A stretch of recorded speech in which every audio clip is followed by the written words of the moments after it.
Hello, children. Welcome to today's Cultural and Creative Art class.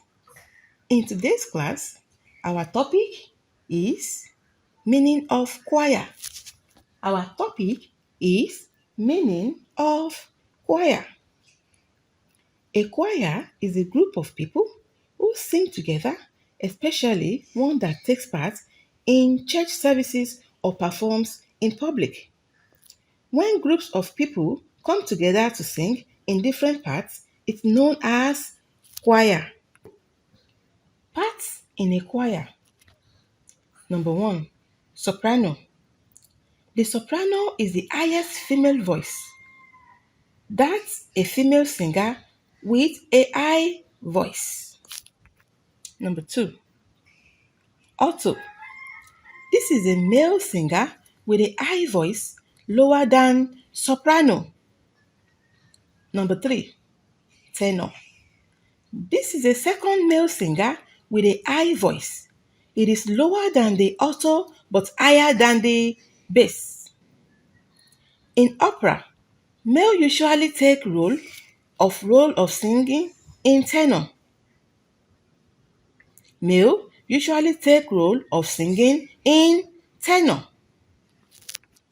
Please note that soprano is the highest female voice while alto is the lowest female voice.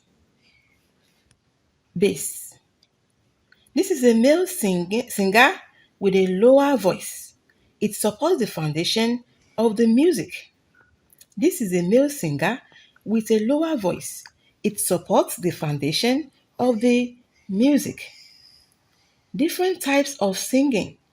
Different types of singing. Solo. A musical performance by a single person or instrument. Duet. A musical performance by two persons or instrument. Trio. A musical performance by three persons or instrument. Quartet. A musical performance by four persons or instrument. Unison.